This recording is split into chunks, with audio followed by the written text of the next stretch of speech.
Bay Ridge. Welcome to another edition of After Hours. This week and next week, obviously, I'm not preaching. This week, Tony Marsh is, and next week, Bobby. And so After Hours will be a little bit different, but I wanted to start by just thanking Tony. He did a really excellent job this morning in teaching and looking at Jesus as our unexpected Savior. And in this entire series, we're going through and we're looking at things that are very common.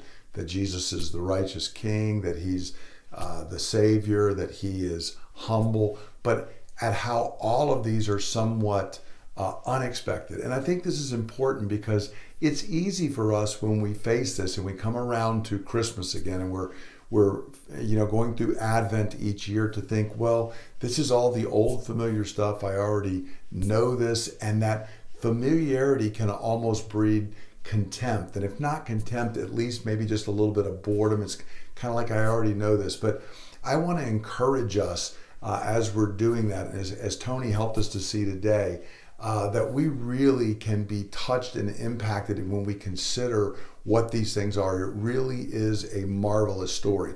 And as he was teaching, even I thought of the old tagline from the Cornflakes commercial. You may remember, Cornflakes a number of years ago did a marketing campaign that was called Taste It Again for the First Time, or Taste Them Again for the First Time. That cornflakes have been around for a long time, but when's the last time you had them? When's the last time you really, really tried them? And I want to kind of say the same thing to us, that let's not let the familiarity of the gospel story cause us to miss its glory. Let's taste it again for the first time.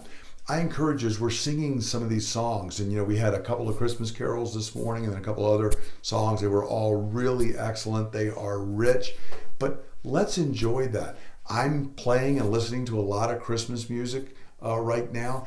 Enjoy those old familiar melodies. Rather than letting them be boring, really take the time to enjoy the marvelous music that's around this time of year, both the melodies and also the amazing words. I mean, it's incredible that this time of year, gospel truth is even sung by many who are not Christians because of these old great Christmas carols. Learn some of them along with the thing.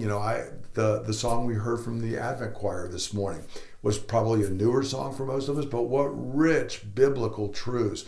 So let's experience it again for the first time as we're singing and as we're listening to the choir sing. I encourage you, maybe you have traditions at home that you can stir up and do, whether it's putting up a tree or just reading certain things or doing it, to really go back and enjoy those things, to let them point us towards Christ and the gospel. One of the things that I had done in the past and that I just recently redid and found so enjoyable was I reread The Lion, the Witch, and the Wardrobe by C.S. Lewis. And part of why I did that, I've been reading some of Lewis's writings regarding writing fiction, but Lion, the Witch, and the Wardrobe happens in a sense around Christmas time, because one of the key themes in The Lion, the Witch, and the Wardrobe is the terrible white witch has made it always winter in Narnia, always winter, but never Christmas. And how horrible that would be. And you can tell when Aslan is on the move and the spell is breaking, because Father Christmas comes in and there is this renewal of the old things of Christmas kind of coming back.